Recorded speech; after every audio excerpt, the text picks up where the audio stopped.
Muchas gracias por la presentación. No hay de qué.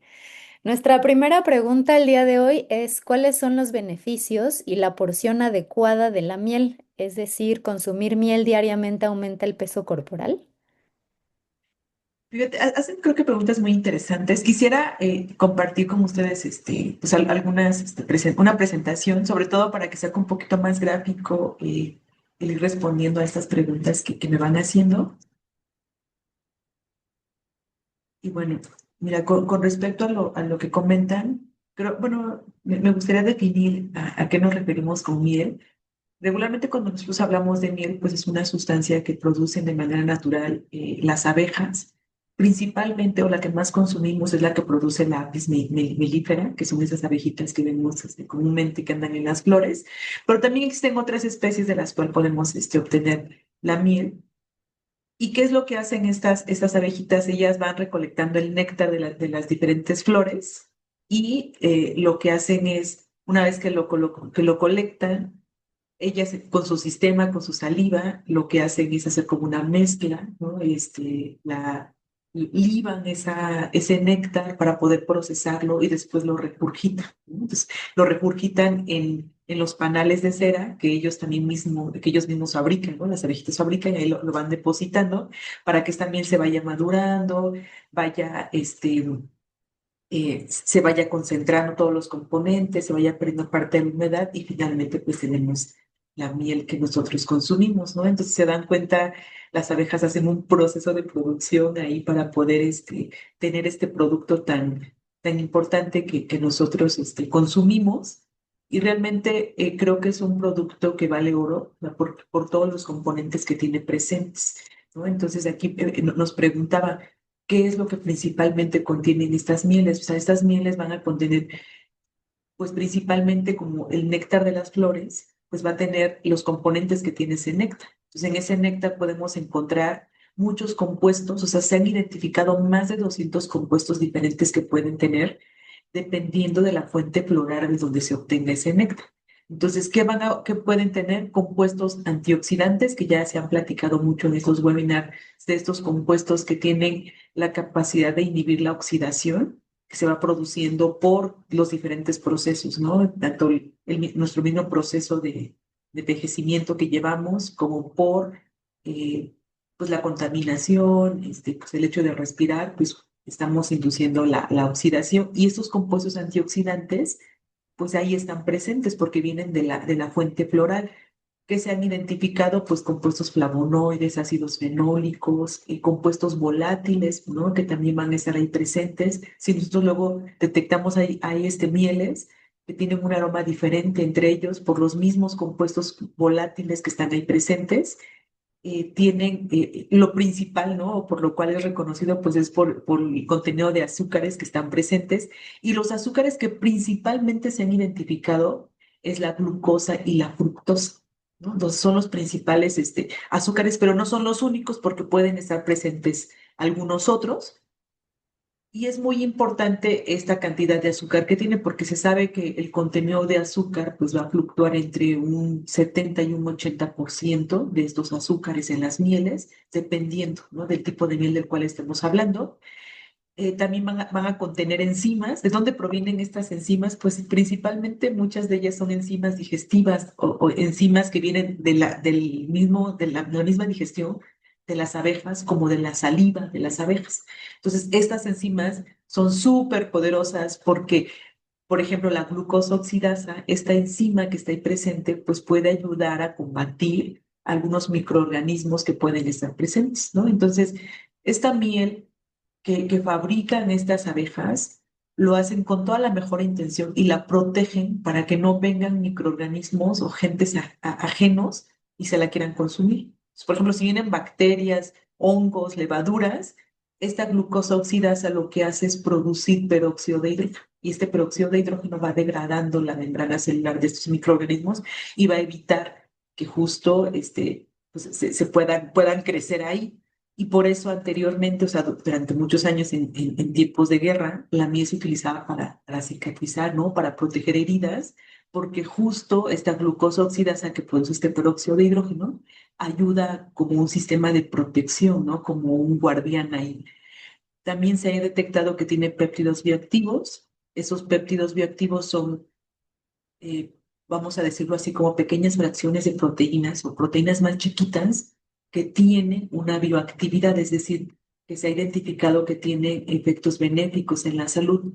Una de ellas es la defensina 1, que se ha identificado que puede ayudar a también a contrarrestar el crecimiento de algunos microorganismos, es decir, tiene acción antimicrobiana, ¿no? Entonces, es, o sea, si tuviéramos mucho tiempo, ¿no? Platicaríamos de muchísimo más sobre estos compuestos que están ahí presentes, porque va a depender de la fuente floral, de donde obtengan las abejitas esta miel o perdón, este néctar, ¿no? Para poder producir la miel y entonces va a ser la diversidad que hoy en día conocemos de diferentes tipos de mieles.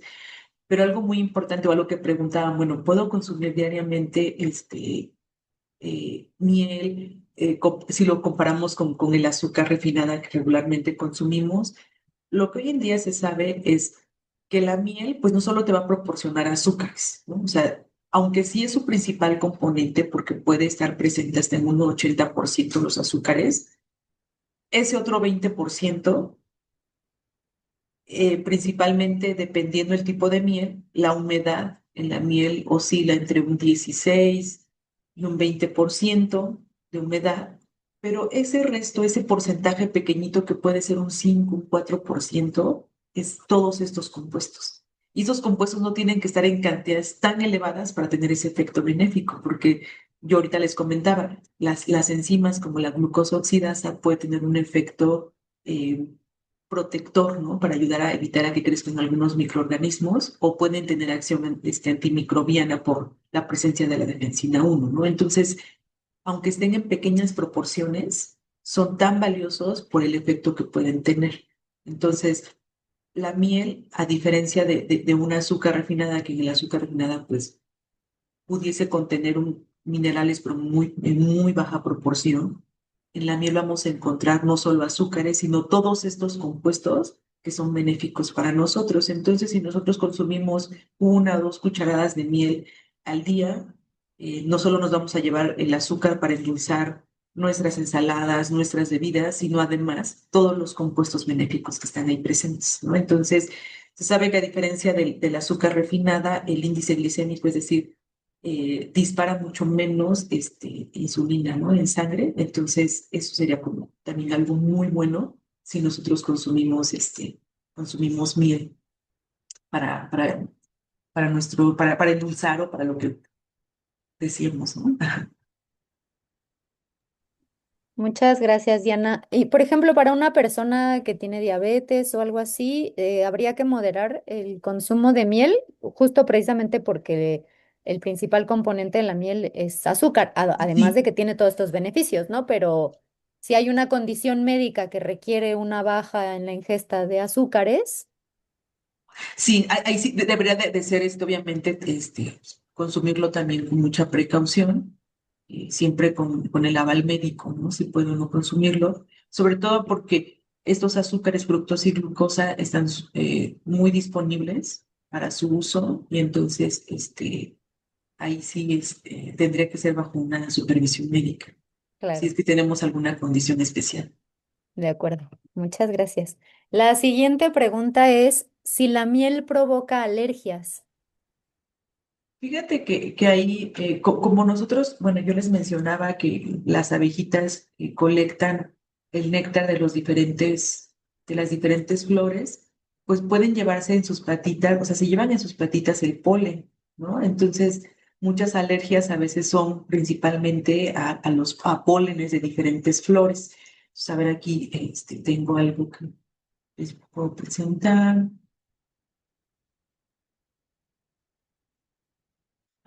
Para justo ejemplificar esto que ustedes me preguntan. mm,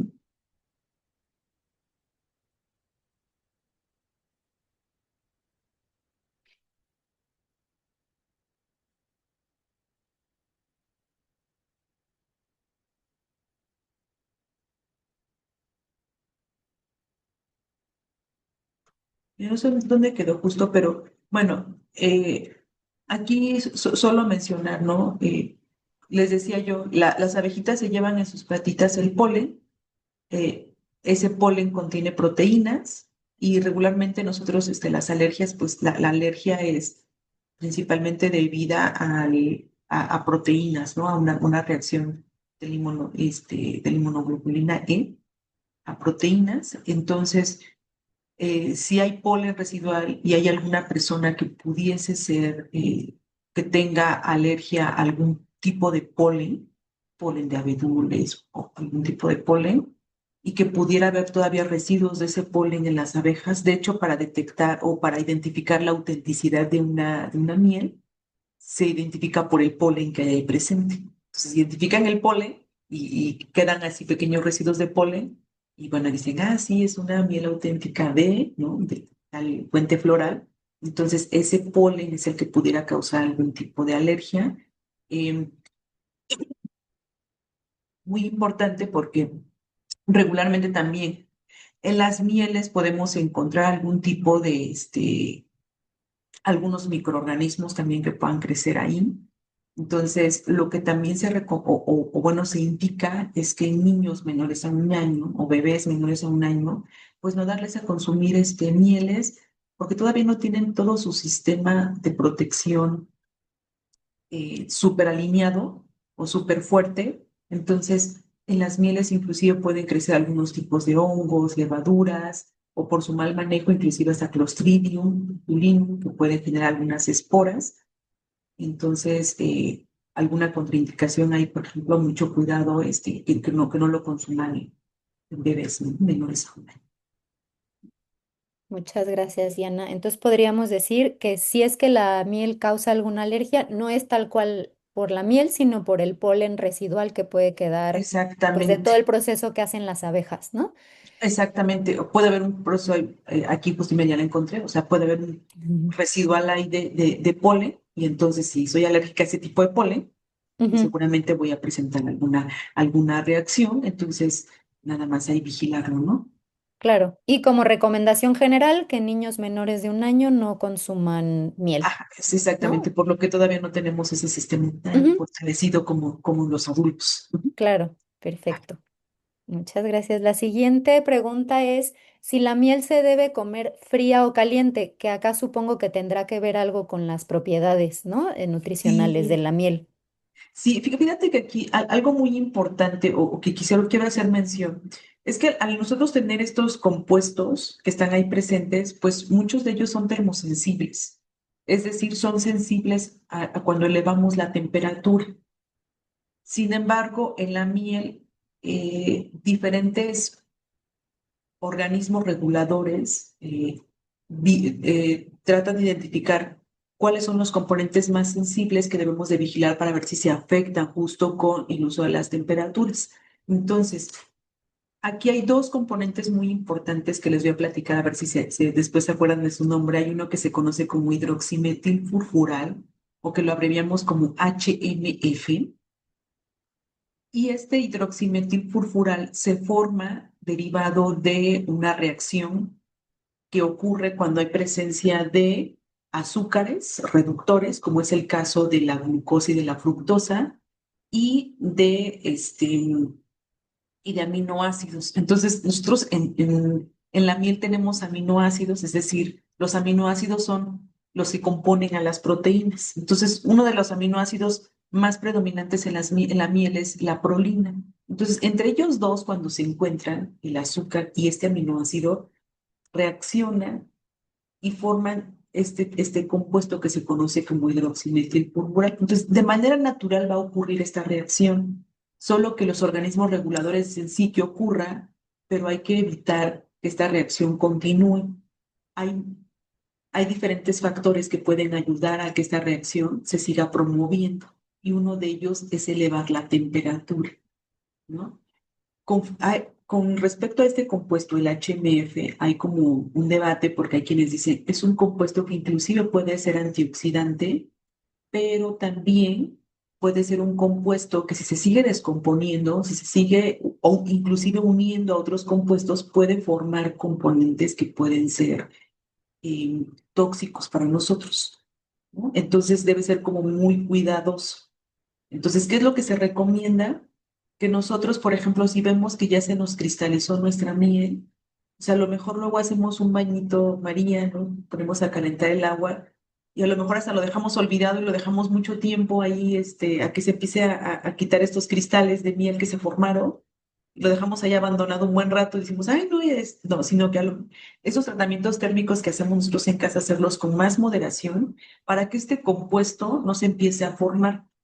También hay otro compuesto que es indicativo de cuando las mieles han sufrido calentamientos excesivos, que es una enzima, que es la alfa-milasa.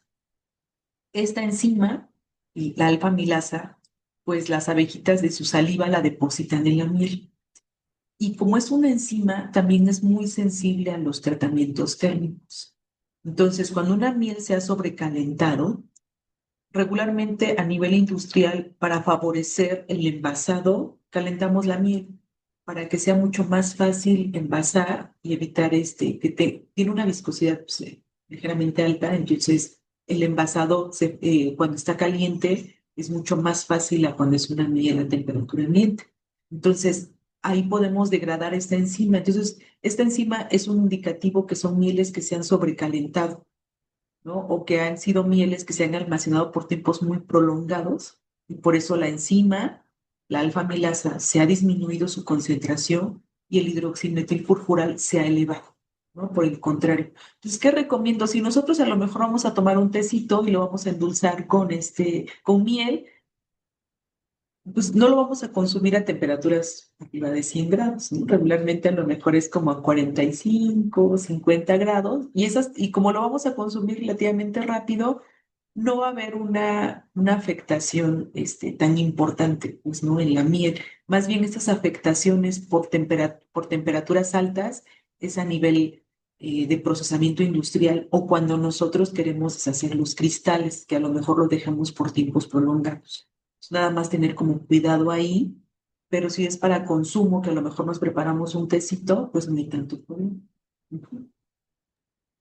Muchas gracias, Diana. Entonces, si vemos que nuestra miel en casa se está cristalizando, lo mejor, o sea, sí es recomendable ponerla a baño María, pero estarla vigilando, ¿no? Para que no la Exactamente. dejemos mucho tiempo. Ajá. Sí, es muy impresionante para mí, muy interesante saber cómo el hecho de someter un alimento que consideramos completamente saludable, someterlo a calor puede cambiar, ¿no? Esta cualidad y incluso llegar a generar toxinas, ¿no? O sea, es decir, no importa tanto si el proceso de calentamiento se hace a nivel industrial o en casa, el efecto de transformación del alimento sucede, ¿no? De tener Sucede como en tiempos prolongados. claro, Ujú. claro. O sea, de tener estas condiciones de tener un alimento funcional con antioxidantes, con propiedades antiinflamatorias, incluso antibacterianas, ¿no? Si lo Exacto. calentamos demasiado, podríamos tener un alimento que eventualmente nos cause algún problema, ¿no? Entonces Ajá, hay que tener exactamente. cuidado también con los procesamientos que hacemos en casa, ¿no? Exacto. No hacerlos a tiempos prolongados ni en temperaturas tan altas. A lo mejor calentamos el agua antes de que llegue a ebullición.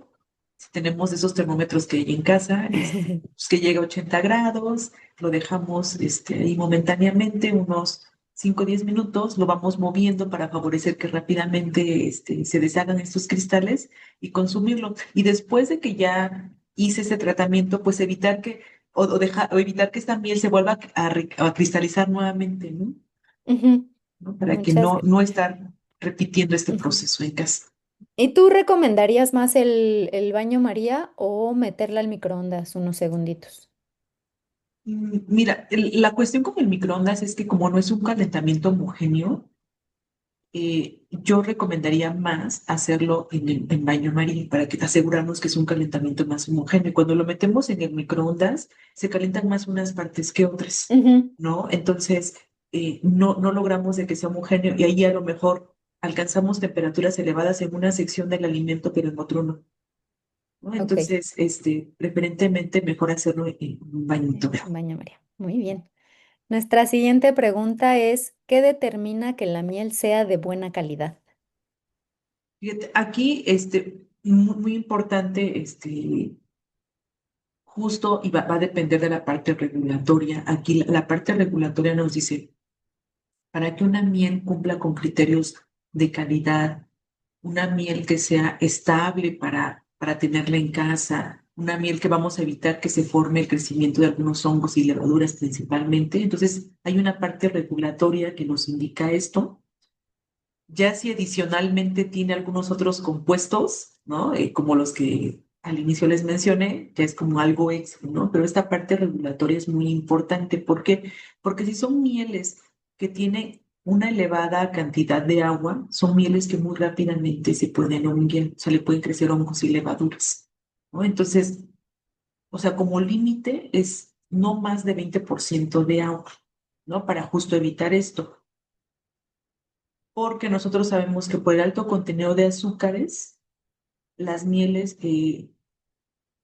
alto contenido de azúcares va a evitar que van a causar una presión osmótica en los microorganismos y van a evitar que esos microorganismos crezcan. Pero si aumenta la cantidad de agua, pues entonces ahí sí comprometemos, ¿no? El que puedan crecer esos microorganismos. Y algo muy importante es el contenido de hidroximetilfurfural que yo les comentaba, ¿no? Ese es uno de los compuestos muy importantes porque yo les decía, se va a favorecer en mieles que han sido almacenadas por tiempos muy prolongados o en mieles que han sido sometidas a un sobrecalentamiento excesivo. Entonces, la norma dice no más de 40 miligramos por kilogramo de miel, ¿no? Si son mieles que son recién colectadas, o sea, inclusive puede ser menor a 10 miligramos, ¿no? Entonces tenemos ese intervalo que va entre 10 y 40, pero si supera este valor de 40, quiere decir que son mieles que se han sobrecalentado, que no se ha vigilado su procesamiento o que han sido almacenadas por tiempos muy prolongados. Entonces, eso es uno de los criterios muy importantes porque finalmente nos habla de esta trayectoria que ha tenido la miel, ¿no?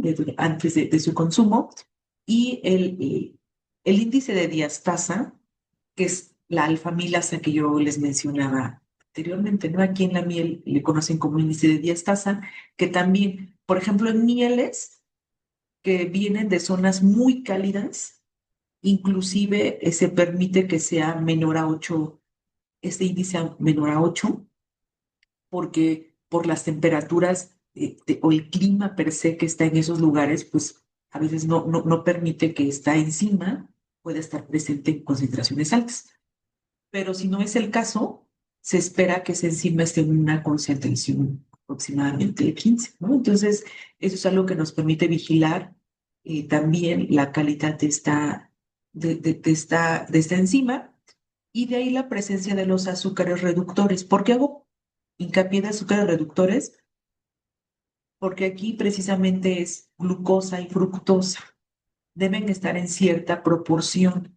Si estos azúcares no están en esa proporción, pero la miel me sigue dando ese mismo dulzor, quiere decir que puede estar adulterada con algún otro tipo de azúcar que no es propio de la miel. Pueden endulzar con jarabes, pueden endulzar con sacarosa, y entonces ahí pues estoy eh, pues finalmente adulterando esta miel, ¿no? Y dando información que no es, ¿no? O sea, el dulzor no proviene de los azúcares propios de la fuente floral, sino que están siendo añadidos. Y la conductividad eléctrica también es un factor muy importante porque esta conductividad eléctrica está pues, relacionada con la cantidad de agua que tiene el, la miel y también la acidez, ¿no? Es decir, son mieles que tienen cierta acidez y que es muy propia por la fuente floral. Entonces, la presencia de estos ácidos y de humedad puede provocar que las mieles se puedan fermentar muy rápidamente. Entonces, estos parámetros los establecen diferentes normatividades. En este caso, yo les presento lo que establece el Códex Alimentario, pero también en nuestra normatividad mexicana hay una NMX, o sea, no es obligatoria, pero es una NMX que establece estos criterios que son importantes, ¿no? Para la miel. Y de ahí la coloración de la miel, pues puede variar, porque no sé si ustedes han visto que hay unas mieles que son con un ámbar muy clarito y hay otras que son muy oscuras. Esto va a depender de la fuente floral y entonces no está directamente relacionada con, o no podríamos definirla como un criterio de calidad, a menos que solo hablemos de ese tipo de miel, ¿no? Y que no esperemos variaciones con respecto al color. Y esa sería la respuesta. No sé si hay Muchas gracias, algo Diana. adicional. Ajá.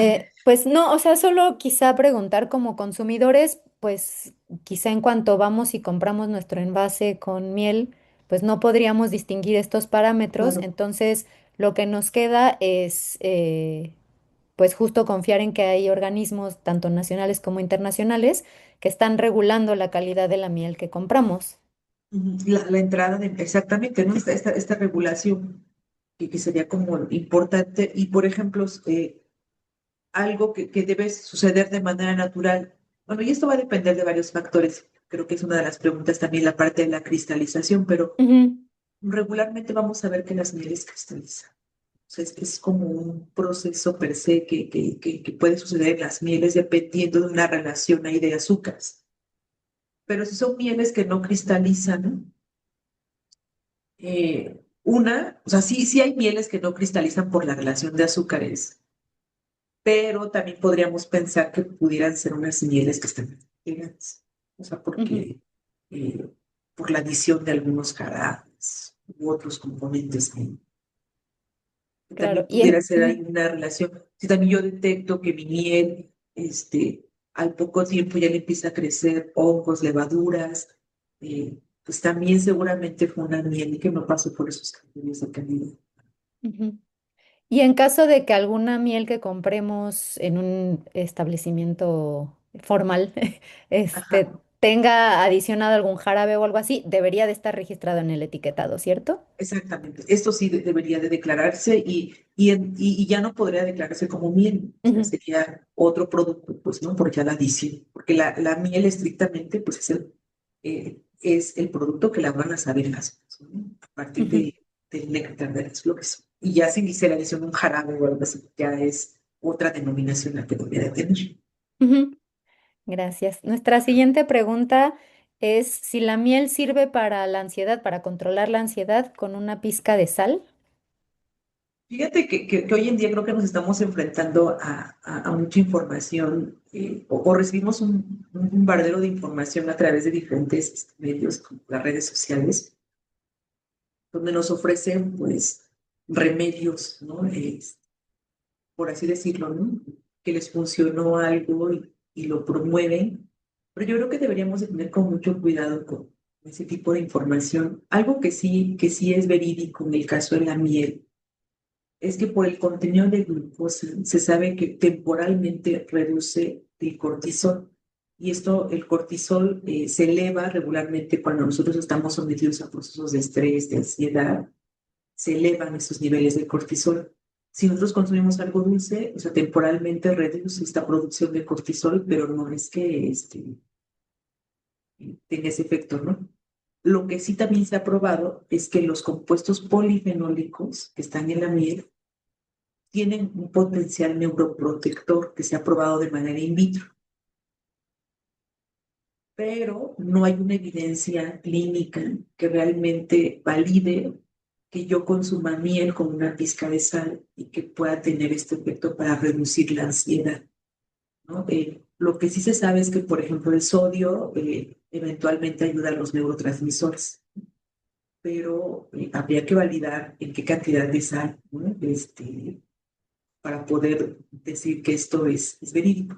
Decía yo, sí, la miel tiene muchos efectos por los compuestos que llega a tener, sobre todo los compuestos polifenólicos, que son neuroprotectores, antiinflamatorios, antimicrobianos, pero que realmente tengan ese efecto a nivel clínico no está comprobado y yo no sugeriría que lo consumamos pensando que va a tener ese efecto.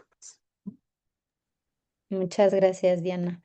La siguiente pregunta es, ¿cuál es la diferencia entre la miel melipona y el resto de las mieles como apis o manuka? Y si se puede considerar un superalimento. Fíjate que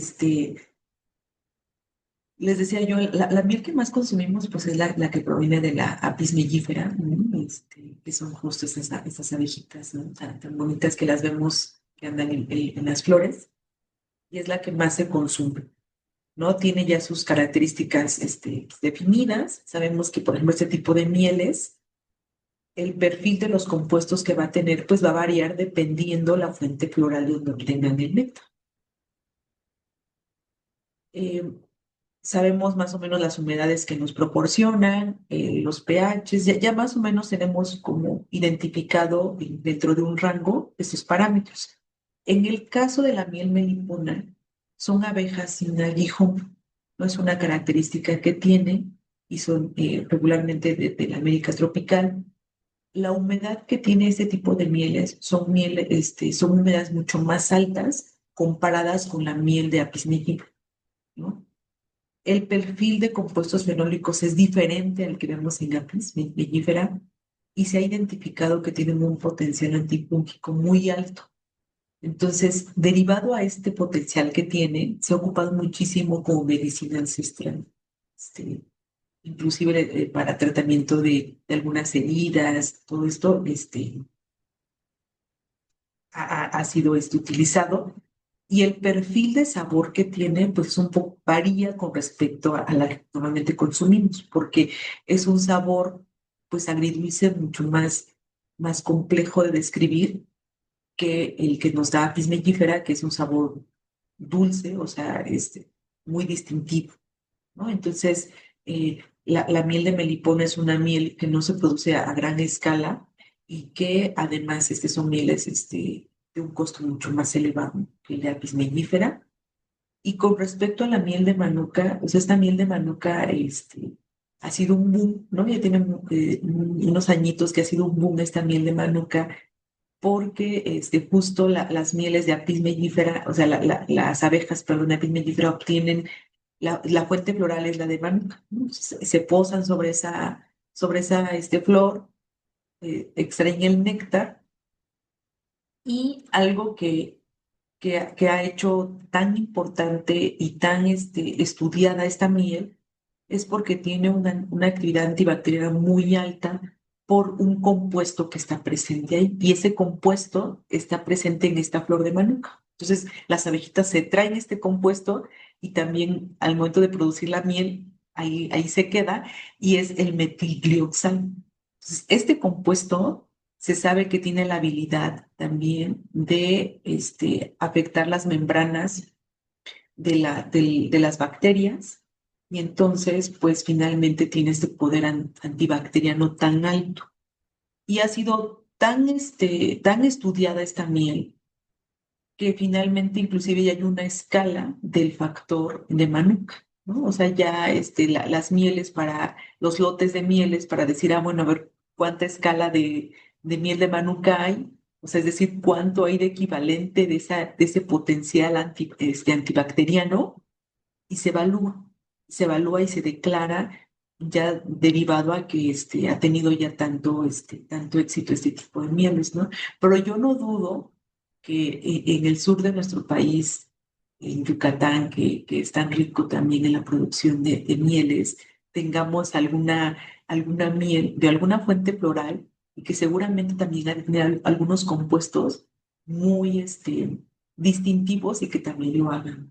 Entonces, yo no dudo que también tengamos una miel ahí súper especial, ¿no? En el sur de nuestro país.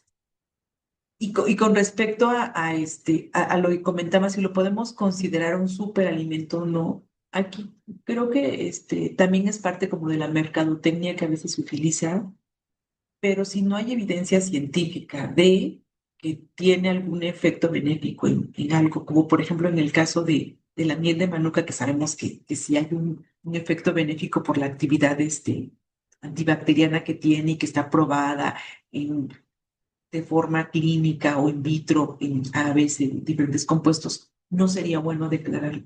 Entonces, que sí, esta miel tiene actividad antioxidante, actividad antimicrobiana, efecto prebiótico, etcétera, pues sí lo tiene, ¿no? Pero para hacer este tipo de declaraciones, debe haber una evidencia científica previa a poder hacerlo Por ejemplo, en la Comunidad Europea ellos son un poquito más estrictos en esto, si no hay una evidencia clínica, no permiten hacer este tipo de declaraciones, ¿no? Entonces, nada más como por tenerlo ahí presente.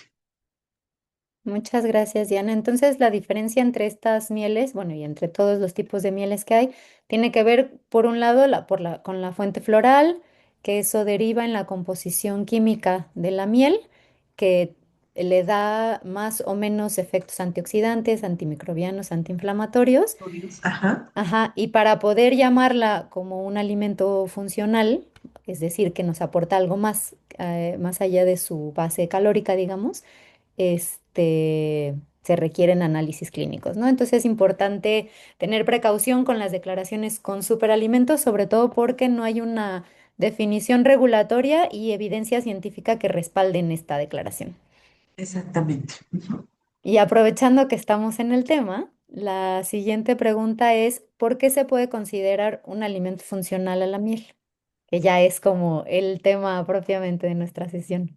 Exactamente. Pues fíjate que es un compuesto o un alimento funcional por todos los compuestos que tiene presentes, ¿no? Todos los compuestos bioactivos que están ahí y que se ha evidenciado que esos compuestos tienen algún efecto benéfico a la salud, ¿no? Entonces, en la miel, pues no solo nos va a aportar los azúcares, sino también estos compuestos que están ahí, que son los flavonoides, los ácidos fenólicos, que si las enzimas, que los péptidos bioactivos, que compuestos volátiles, y todo esto finalmente va a derivar en que va a ayudarnos a tener algún efecto preventivo, ¿no?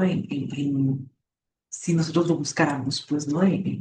Al consumir esta miel, entonces es como un alimento que no solo nos va a dar los azúcares, sino todo lo que trae atrás por la fuente floral de la que vive. Entonces, creo que la miel es un alimento que deberíamos de consumir, deberíamos de apreciar y valorar más, ¿no?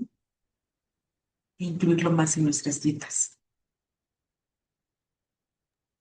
Muchas gracias. Entonces, esto de hablar de un alimento funcional en el caso de la miel tiene que ver con todos estos componentes que vemos en pantalla ahorita.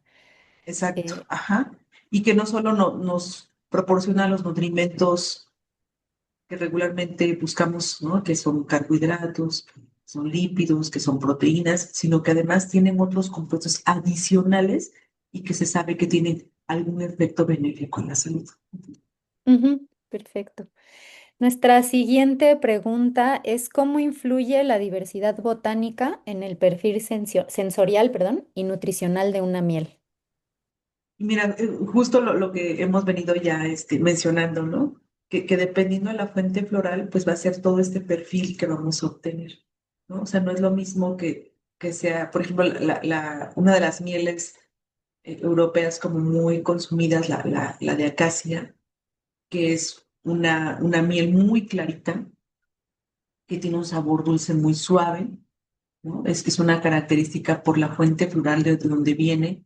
Por ejemplo, aquí en México, si nosotros nos vamos a Michoacán, hay mieles de la flor de aguacate, y que justo por venir de la flor de aguacate, regularmente esas mieles son mucho más oscuras, ¿no? Es una característica que tiene. Y si nos vamos al sur de nuestro país, vamos a ver que también hay una diversidad de mieles, ¿no? Entonces, justo el perfil o el diferenciador que van a tener estas mieles va a depender de la fuente floral donde nosotros, o de las abejitas estén obteniendo el néctar, ¿no? Para poder libarlo y regurgitarlo y trabajarlo.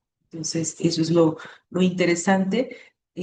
Regularmente nosotros vemos aquí en México que lo que más se comercializa pues son las mieles multiflorales. Es decir, que las abejitas tienen acceso no solo a un tipo de flor, sino que van a tener acceso a diferentes tipos de flores dependiendo de la región donde se encuentren. A veces puede predominar más una, por ejemplo, flor de naranjo, que hay más a veces, pero puede haber otras, ¿no? Entonces, cuando no hay esa certeza de la fuente floral, bueno, se declara como miel multifloral, cuando no solo es monofloral. Muchas gracias, Diana. Entonces, podríamos decir que la diversidad botánica está directamente relacionada con el sabor, las propiedades funcionales y nutritivas de cada miel, ¿cierto? Exactamente. Es lo que le va a dar el sello distintivo. Perfecto. Nuestra siguiente pregunta es, ¿qué parámetros químicos son más relevantes para diferenciar mieles auténticas de adulteradas? Fíjate que aquí, o sea, bien triste cuando hacen este tipo de adulteraciones, sin embargo, lo sucede, ¿no? Y se tiene que regular y se tiene que vigilar y e identificar, ¿no? Entonces, creo que uno de los parámetros más importantes o que se pueden identificar de manera físico-química es el perfil de azúcares. Y hay diferentes metodologías para poder hacerlo. Está el HPLC, con un detector de índice de refracción, el UHPLC, eh, pero son técnicas que son un poquito más tardadas para poder hacerse. Es el de la conductividad eléctrica, ¿no? Que puede distinguir, por ejemplo, qué tan diluida está los azúcares en esa agua que está presente en la miel. Entonces ya hay parámetros que se han especificado en normas para poder saber si estamos dentro de. Y otro de los parámetros es lo que ya les había platicado, lo de la actividad diastasa y el contenido de hidroximetilfurfural. Esos parámetros los podemos determinar en laboratorios. Pero hay otros parámetros que a lo mejor son todavía más sofisticados, como la relación isotópica de carbono. Para hacer este tipo de análisis, se necesitan equipos más sofisticados y cuál es el fundamento de utilizar este tipo de equipos. Por ejemplo, cuando se añade, a lo mejor la cantidad de jarabe que se añade es una cantidad muy pequeñita, una cantidad que no tan fácilmente se puede detectar por algún otro método como el de conductividad eléctrica. O yo solo puedo hacer conductividad eléctrica y actividad diastasa y HMF, pero quiero contar con algo que me dé una identificación mucho más fina. La relación isotópica de carbono puede ser, en este caso, por ejemplo, este tipo de técnicas, cuando yo añado algún jarabe, eh, por ejemplo, puede ser de maíz o de caña, este tipo el maíz, la caña, regularmente, cómo fijan o cómo utilizan el CO2 para transformarlo y utilizarlo para su metabolismo, ellos utilizan una vía que se conoce como vía C4, ¿no? Entonces van a poder, cuando se adulteró con maíz y caña, van a encontrar evidencia de que está esa fijación de esa vía C4 porque es regularmente la que utilizan este tipo de maíz y caña para poder utilizar el CO2 para su metabolismo y producir oxígeno. En el caso de los azúcares de origen floral, utilizan una vía más antigua que se conoce como vía C3, ¿no? Entonces, la forma en que fijan el CO2 y lo utilizan para su respiración celular es mediante esta vía y con esta identificación puede encontrarse. Entonces, si yo encuentro vía C4, quiere decir que entonces se añadió algún jarabe de maíz, algún jarabe de caña, ¿no? A lo mejor adicioné sacarosa para adulterar mi miel y con esto hay una precisión muy alta para poder hacer la identificación, que a lo mejor por un perfil de azúcares no tan fácilmente lo puedo tener, ¿no? Si yo quisiera tener algo mucho más fino para poder identificar ese tipo de adulteraciones. Entonces, sí se hace, en la Comunidad Europea utilizan este tipo de análisis para identificar la adulteración. Muchas gracias, Diana. Este tipo de procesos para detectar si la miel está adulterada solamente se hace a nivel industrial, es decir, si tú compras una miel artesanal que te la vende, pues no sé, alguien en un mercado o en la calle, que por supuesto ellos van a asegurar que es auténtica miel, esas mieles probablemente no han pasado por esta Sí, sí, certificación, sí, sí, digamos, ¿no? sí, sí, o sea, sería como difícil, ¿no? Que ellos pudieran Ujú, hacer este tipo de análisis para identificar, ¿no? Ujú. ujú, Ese es el único detalle cuando compramos, pues, este tipo de mieles y que no sabemos, o sea, no hay nadie que nos asegure que realmente es miel auténtica. ujú, claro. Ujú. La siguiente pregunta es, ¿qué factores determinan la velocidad y el tipo de cristalización en distintas mieles? Fíjate, para la cristalización. Ujú. Sí, ¿verdad? Era lo que me decías para la Sí. cristalización. Fíjate que eso de la cristalización, pues es todo un tema, ¿no? Porque creo que a nadie nos gusta que nuestra miel se nos cristalice, que pasen unos mesecitos y ya empecemos a ver los cristalitos ahí pequeñitos. Inclusive, pues en la industria, ¿qué es lo que se hace para evitar la formación de esos cristales? Pues el calentamiento. El calentamiento durante el envasado, ¿no? Y la distribución homogénea del calor en el producto para que evitar la formación de esos cristales. Pero la relación de fructosa y glucosa va a ser finalmente uno de los parámetros más importantes que van a definir esta formación de cristales. Lo que es la glucosa es un azúcar que tiene una menor solubilidad que la fructosa. Entonces, al tener una menor solubilidad y nosotros tenemos poca cantidad de agua en la miel, le cuesta más esta solubilización. Entonces, cuando yo tengo más glucosa en esa miel, pues me va a dar, se va a favorecer más la formación de los cristales. Si yo tengo un contenido más alto de fructosa, entonces puede ser que se retarde esa formación de cristales. Inclusive hay mieles que tienen muy alto contenido de fructosa y es donde son mieles que no cristalizan. Pero lo que más regularmente vemos en el mercado es que son las mieles con más alto contenido de glucosa y por eso vemos mieles que forman esos cristalitos. Entonces, uno de los parámetros más importantes es esta relación fructosa-glucosa. Se dice que cuando tenemos una relación fructosa-glucosa de uno, misma cantidad de ambos, son mieles que van a cristalizar muy rápido. Entonces, a los pocos meses vamos a ver que ya van a estar formando cristales.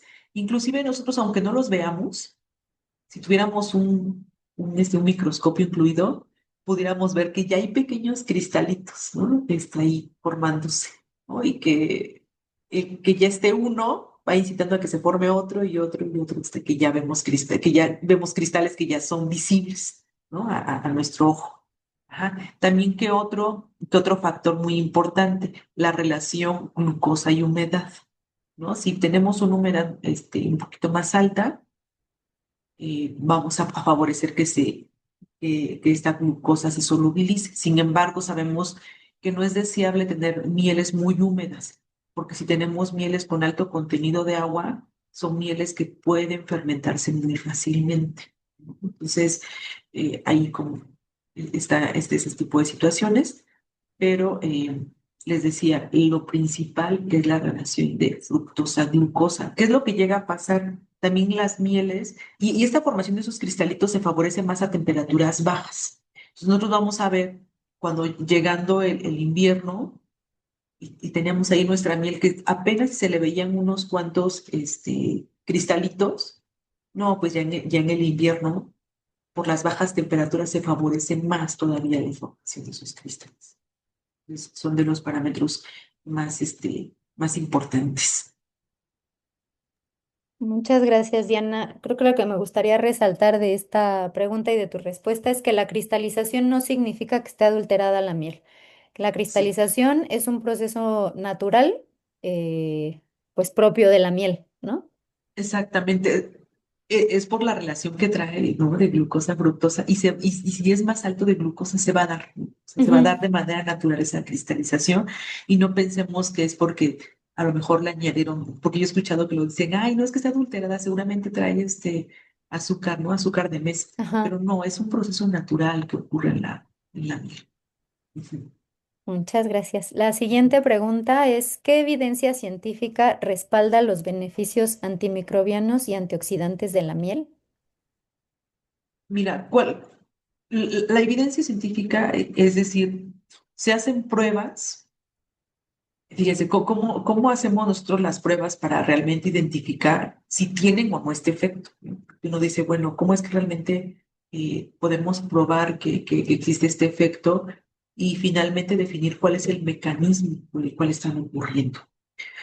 En el caso del mecanismo antimicrobiano y antioxidante que sabemos que tiene la miel, les decía yo, el mecanismo antimicrobiano es por la presencia, por ejemplo, de una enzima, la enzima glucosoxidasa, que esta enzima produce este peróxido de hidrógeno y que este peróxido de hidrógeno es como si fueran burbujitas de oxígeno, que es como lo que hacen cuando nosotros nos sale una herida y nos ponen agua oxigenada, ¿no? Y decimos, pues esta agua oxigenada lo que hace es este exceso de oxígeno permea la célula, entra a la célula y la hace como si le hiciera muchos hoyitos a la célula, ¿no? O sea, la célula es semipermeable, pero al momento en que llega este peróxido de hidrógeno en exceso, entonces va a ser como si fueran huecotes adentro de la célula y entonces el material que está dentro de la célula ya no va a estar protegido. Puede migrar, pueden entrar cosas a la célula y entonces finalmente pues va a causar una muerte en el caso de los microorganismos. Entonces, ¿qué es lo que se hace?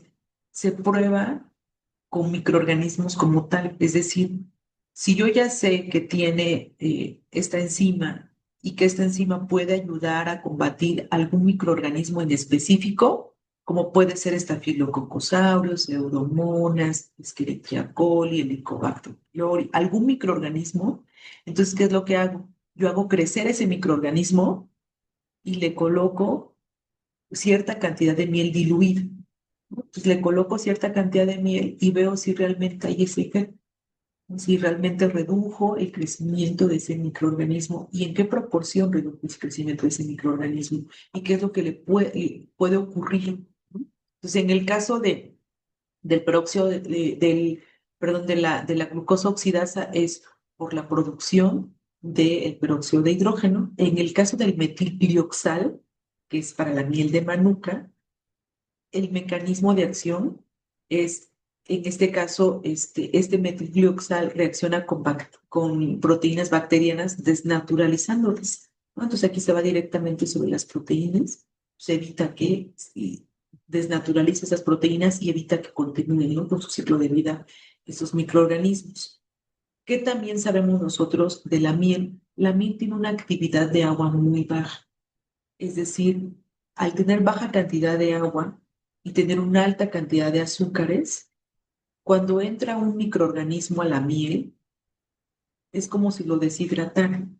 Es decir, es como nosotros si nos ponen en un ambiente que está súper caluroso o con mucha humedad, nosotros empezamos a deshidratarnos, ¿no? Empezamos a ceder humedad. Si es un ambiente muy seco, cedemos humedad. Si es un ambiente muy húmedo, ¿no? Empezamos a ganar humedad. Lo mismo le pasa a los microorganismos, ¿no? Entonces, al estar en un ambiente con tan bajo contenido de agua y con tantos azúcares, ¿qué va a pasar? Empieza a ceder parte del agua que tiene la célula y ella se empieza a colapsar, y el microorganismo se empieza a colapsar, ¿no? Y esto es tan solo por la presencia de los azúcares que están en la miel.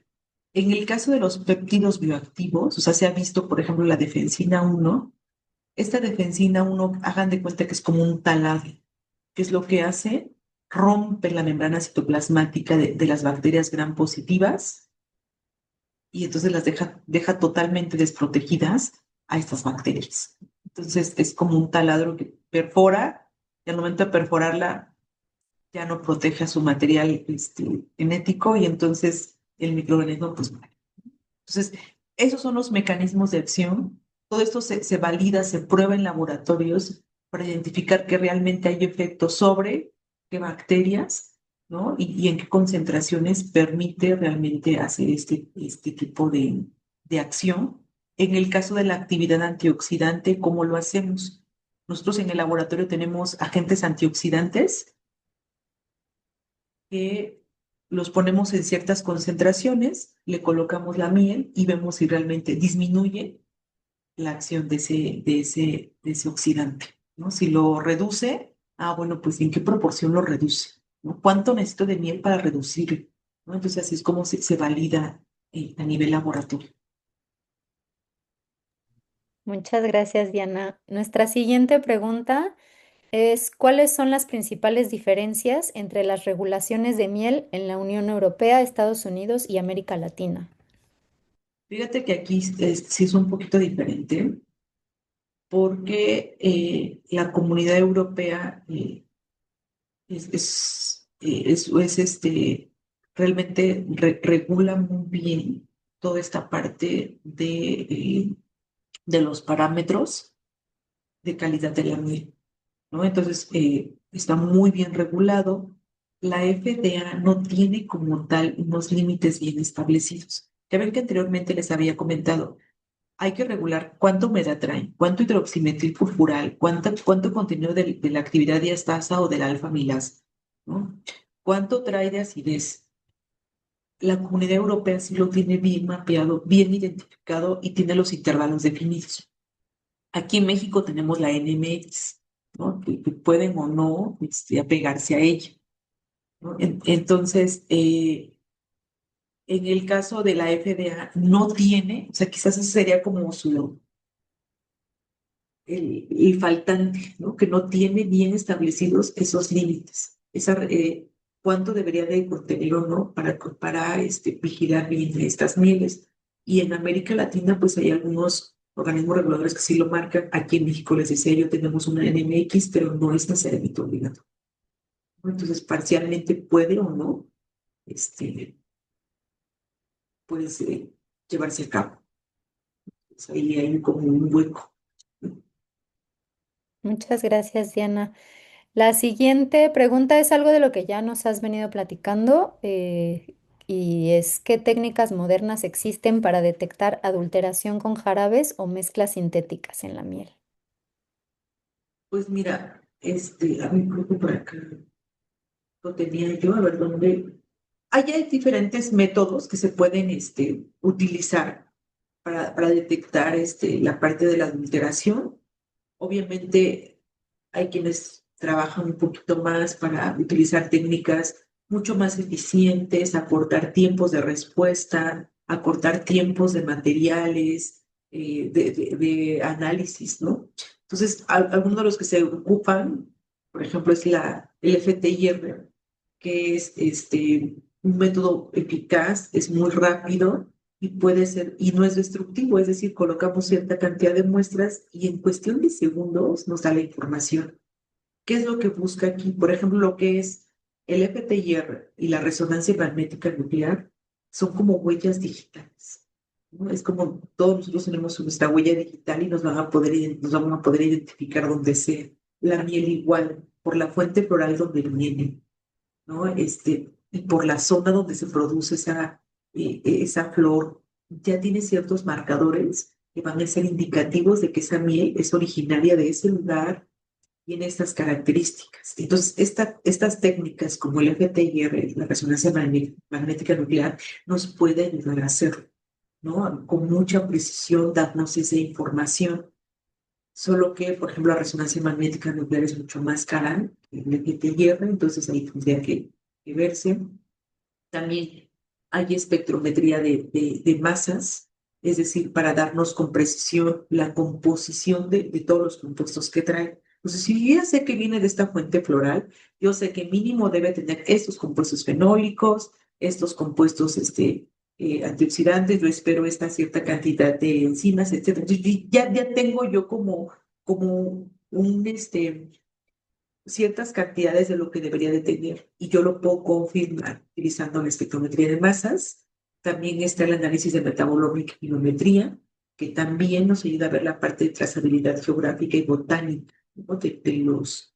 de las mieles. Entonces, son ese tipo de técnicas, obviamente son técnicas un poquito más, aunque son mucho más precisas, también son un poquito más costosas. Ajá, a diferencia de aquellas donde hacemos un análisis físico-químico, pero esas técnicas tienen una menor precisión y conllevan un poquito más de tiempo para su determinación, ¿no? Entonces, todo depende de qué es lo que se busque para poder tener la información, ¿no? La inversión que se tenga que hacer para poder utilizar alguna de estas técnicas.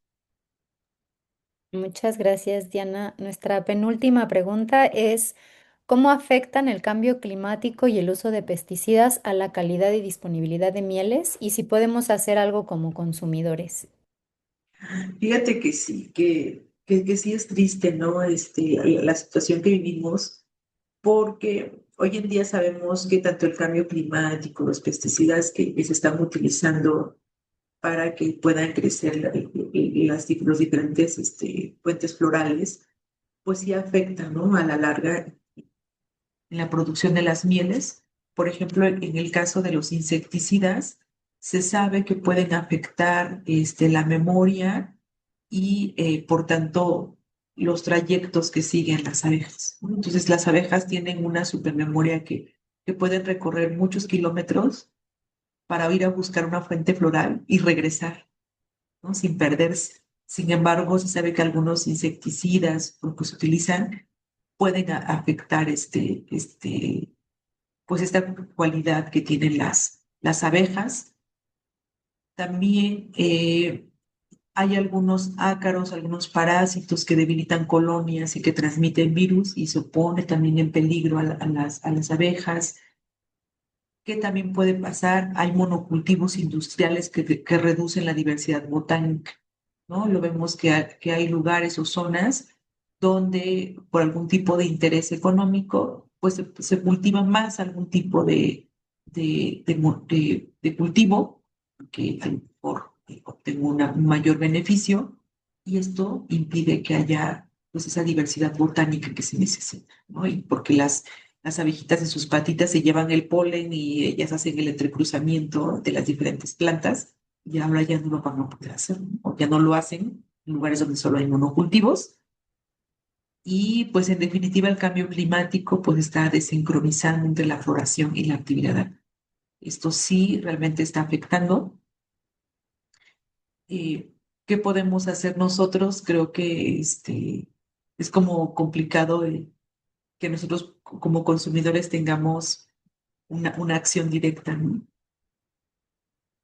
Para poder evitar este tipo de cuestiones, porque es una crisis a lo mejor alimentaria global la que estamos viviendo, pero en la medida de lo posible y que nosotros participemos en la plantación de árboles, eh, ayudar a este tipo de asociaciones que lo hacen, ¿no?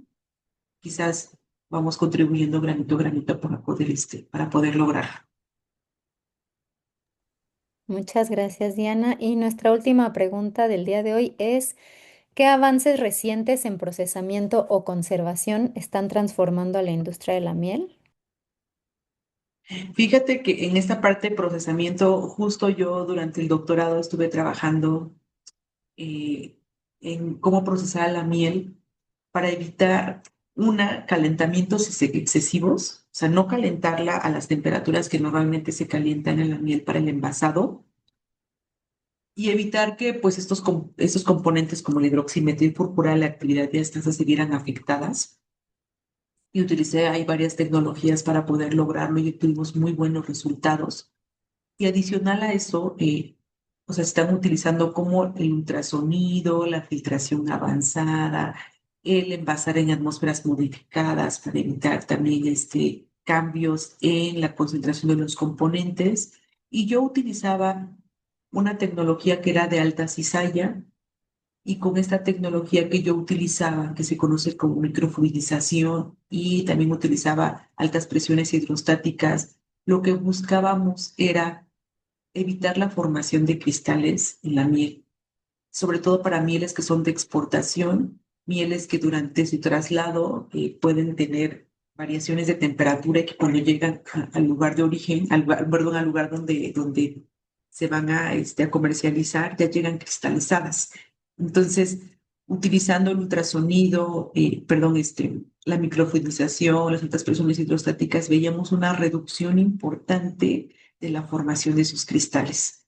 Y entonces, esa reducción, pues llevaba o conllevaba que no, que fueran mieles que pudieran preservarse por mucho más tiempo hasta antes de formarse sus cristales, mieles que pudieran estar al menos unos 6 meses sin formación de cristales. Y eso era, les comentaba yo, evitando que fueran mieles que fueran sobrecalentadas o que utilizaran temperaturas elevadas para favorecer, ¿no? Entonces yo creo que hoy en día, en la parte del procesamiento y conservación, pues están utilizando diferentes tecnologías para poder lograrlo.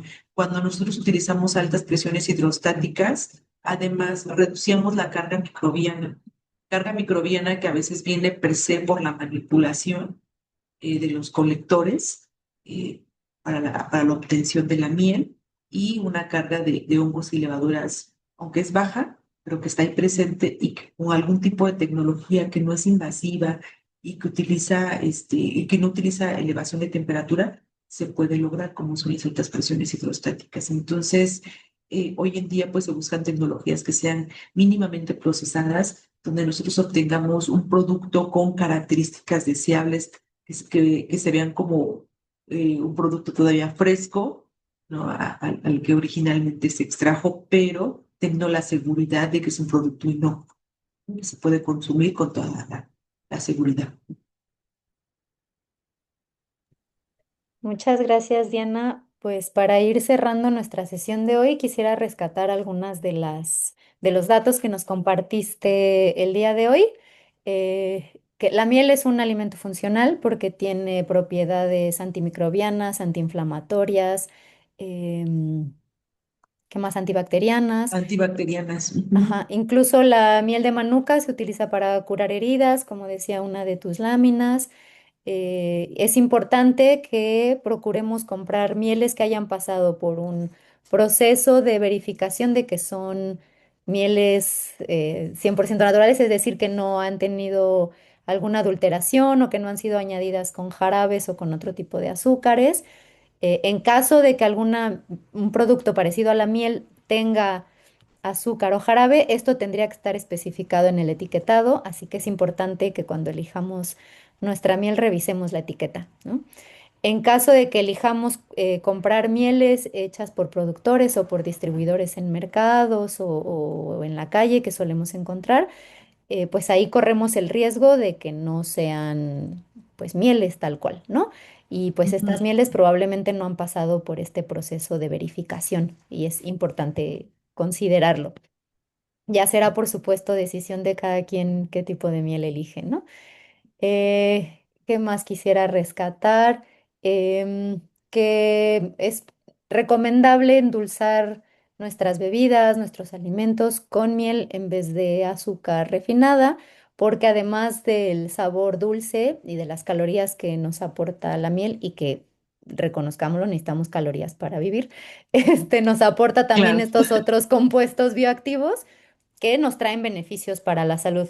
Sin embargo, si tenemos alguna condición de salud como diabetes o estamos en una alimentación especial para controlar el peso, por ejemplo, es recomendable también moderar el consumo de miel porque tiene calorías precisamente, ¿no?